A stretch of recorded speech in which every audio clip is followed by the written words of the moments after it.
by the will of the Lord. All the rishis like Marichi and Gira and Atri, and so on were created from the transcendental body of the Lord.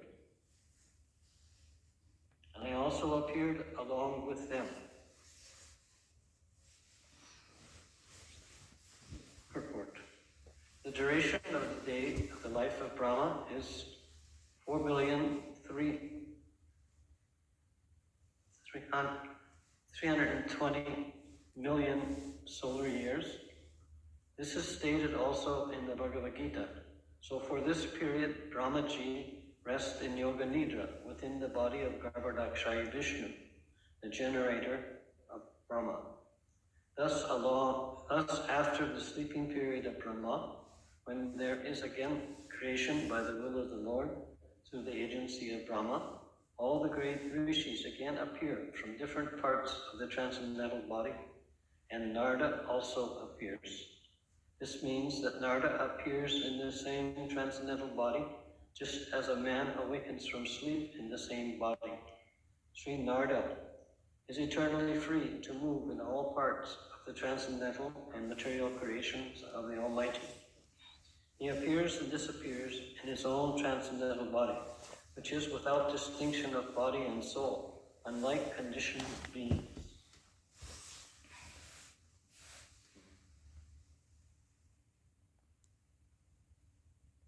So this 4,320,000,000 solar years, this is one day of Brahma. It's a very long time. And it's so long that when we come to say this numerical designation, it's hard to remember what the proper words are to call it, because we don't use numbers that big usually. You know, our span is like maybe 10, 20, or 100, and after that it's, forget about it. We really can't go there. 1,000, now we're starting to count stars or something. So this is a very long time. And there's the same period of time for Lord Brahma's night. Now Lord Brahma's body is Satchidananda Vigraha, just like Krishna's. And these sages that are mentioned, these Sapta Rishis, Marichi, Angira, Atri, Narada, and the other three, whoever they are, these are all created from different parts of the body of Lord Brahma. You know, and so that is sort of an afterthought. Narada, he's speaking here, and he says, I appeared along with them. So he included himself in the list of 7. And he also made reference to all the other rishis who have bodies that are fairly transcendental. Now, one concept of Narada's body is that if you blink, Narada can travel from one end of creation to the other end, write Hare Krishna on a stone, and come back in that time it takes you to blink. How does he do this? Same as the qualities of the Lord. And so he possesses those same Satchitananda Vigraha type body. This means he can eat with his eyes. All the saints are interchangeable. They are not restricted by any kind of means, and they can travel anywhere at any time. He just needs to think about his final destination when he's there. Not like us. We have to think about it, and then we have to walk to where the bus is, and then we have to catch the bus. No, he just needs to think about it, and he's already at the destination. We're full of all kinds of anxieties, and for him there's no anxiety. Because his body is ananda, blissful, fully blissful, not disturbed by any of the material contaminations. And so these distinctions, they're transcendental to material situations.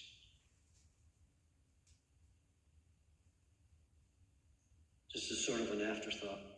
This Brahmaji, whom we see here as the secondary creator of the world, this is who those people who are in Aramaic religious traditions call God.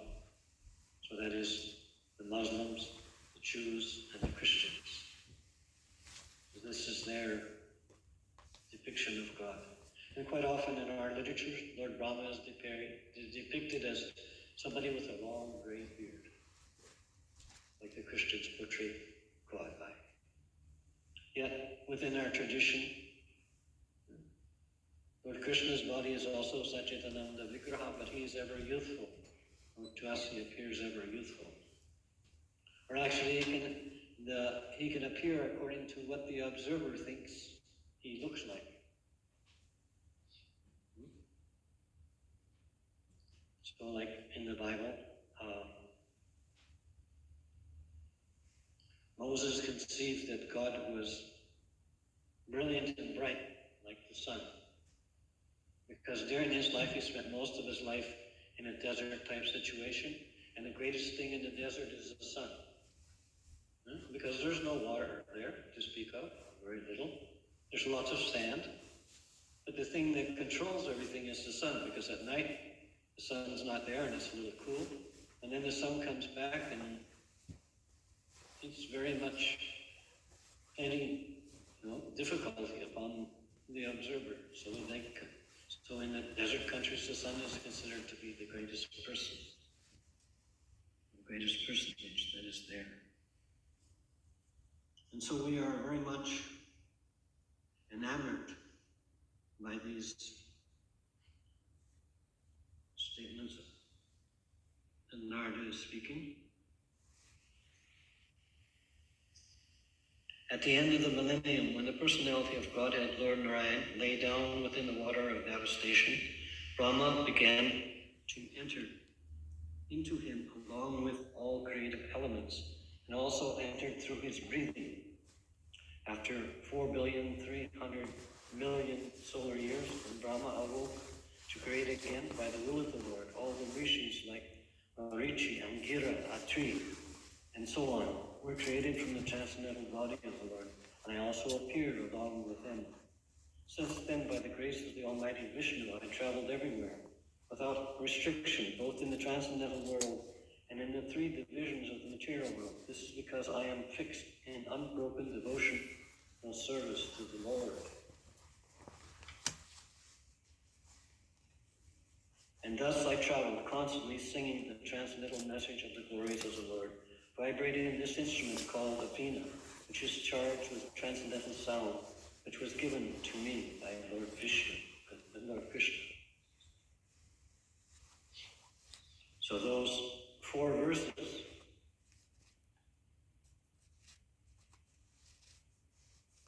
are Narada's contribution to his past lives.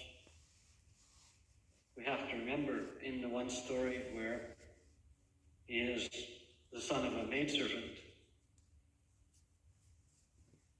this was at a later time. And the ones he's describing here where he appears with the different rishis from the body of Lord Brahma, this is at the beginning of creation.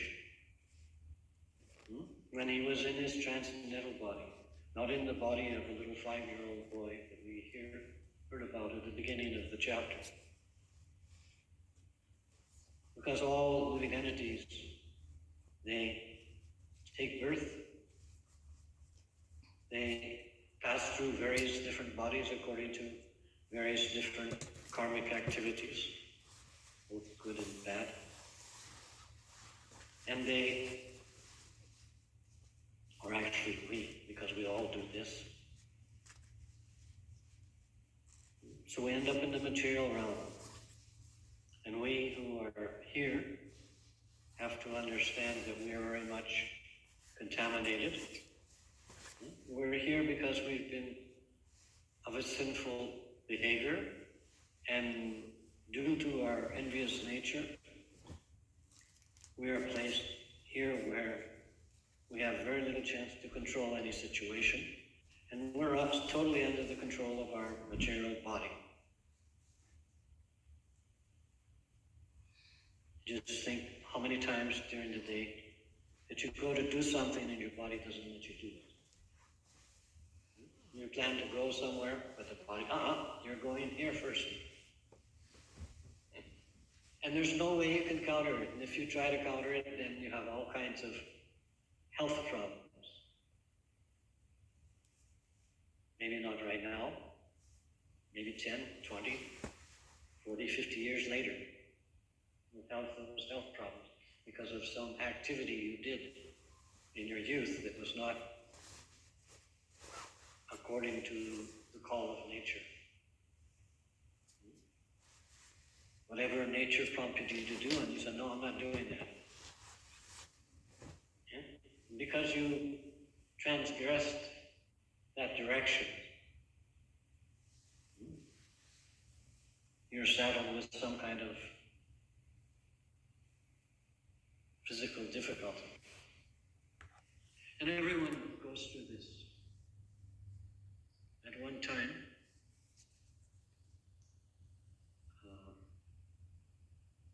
Prabhupada's servant was called into his room. And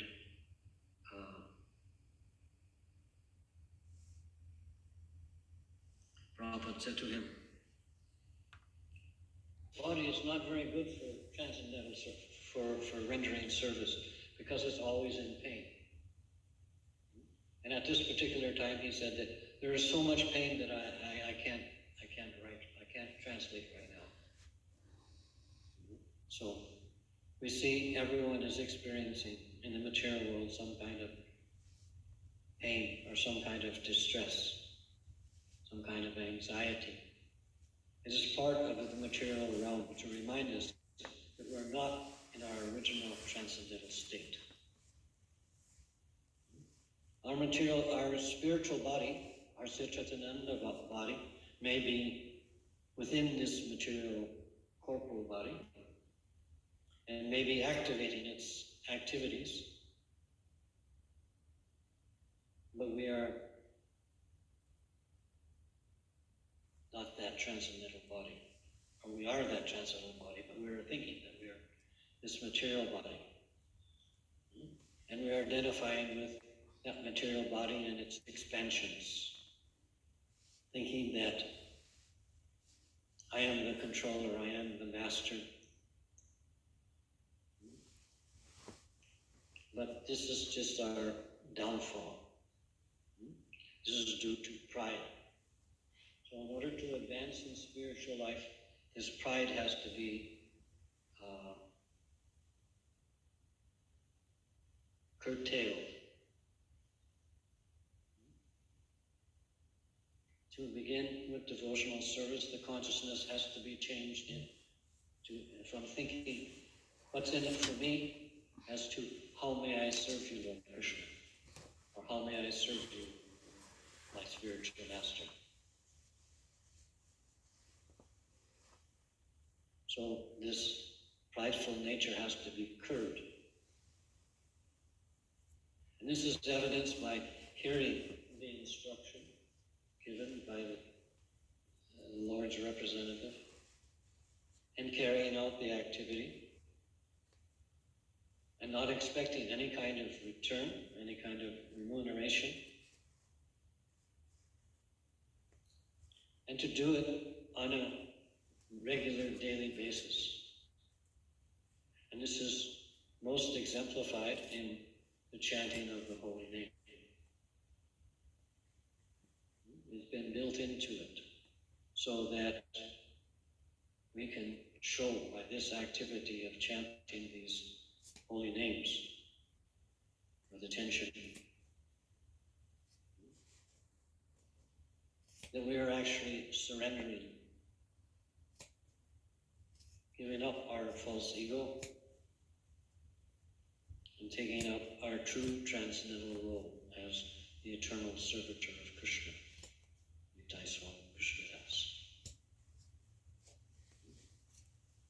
soon as we forget that we are Nitai Swarupa Krishna Das, we are identifying with material nature in its various different forms.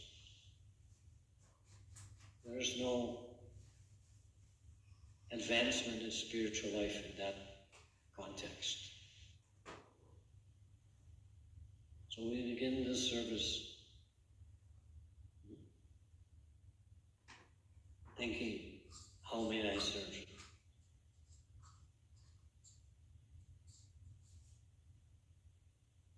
Putting the needs of the superior over our own personal needs. And we see this so much throughout the Bhagavatam and the other Vedic literatures. Even Krishna displayed this same kind of mentality. When Arjuna said, drive me between, into the middle of the army. And so Krishna took him to the middle of the army so that he could see who was on each side.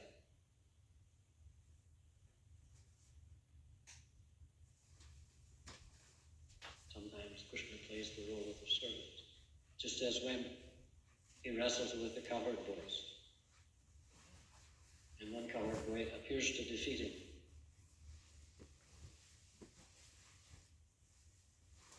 Yet that cowherd boy doesn't get overly proud. Because as soon as he gets overly proud, he ends up in this material world with all kinds of distresses and distractions. Because that's what the material world is, full of distractions. Created by an agency of Krishna, who has to test how much do you really want to return to the Lord. So if we're distracted easily from our regular activities of devotional service, then our advancement will be very, very slow.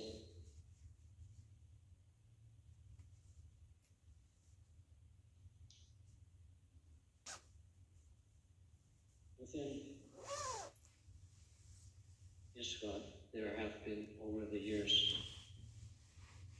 many different examples of devotees doing various activities that seem somewhat astounding because they have surrendered to the direction of Guru and Krishna. So many books are distributed. I can remember in the Mississippi farm, there was one Mataji went on Sankirtan 4 days out of the week. And every day that she went out, I would pack books in her car, cases of books. She'd take 4 cases of higher taste, guaranteed, every time she went out. And when she came back, those boxes were all empty.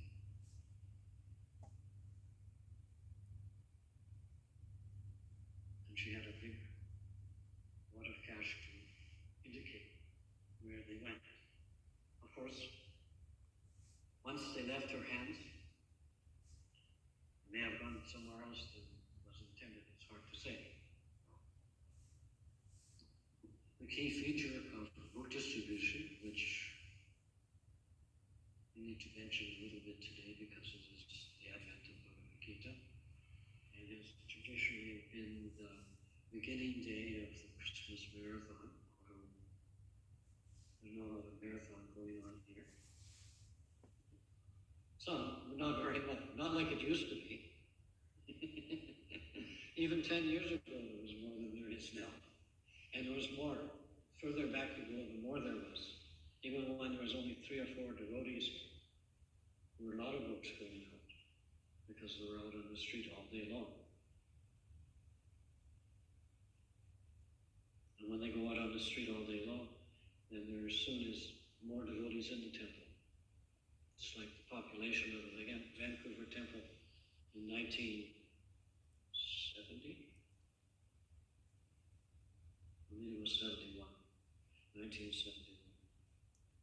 The population of the temple went from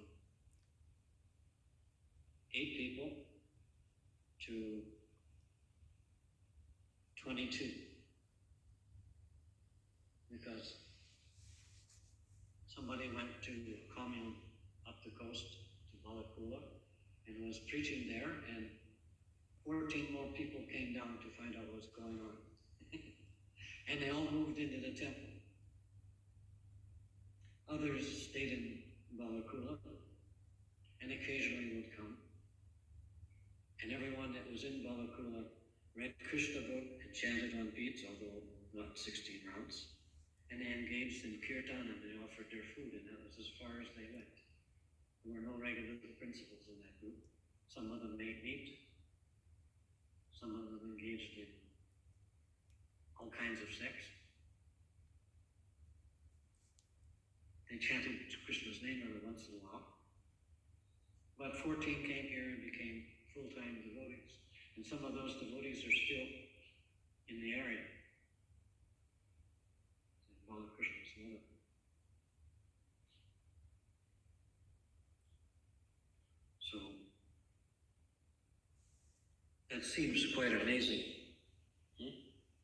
Now, to see someone move into the temple is not very common. But also you don't see anyone out on the street encouraging someone to come either, so that is the difference.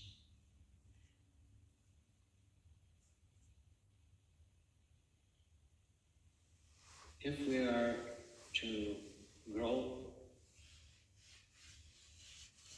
we have to look after those things that we have already been given. And according to our degree of surrender, Krishna will provide a better facility. Of course, that is based upon our present surrender to keep everything together.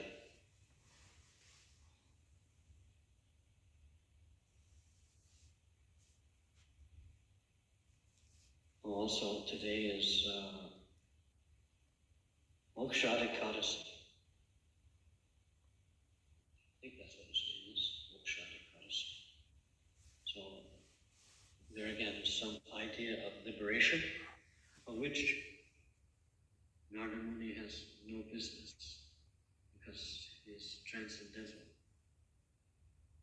He was not desiring to have liberation, he was just desiring to render service.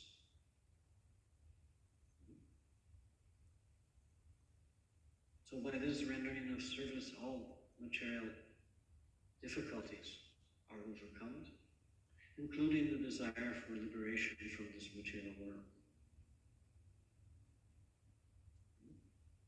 So this is the strength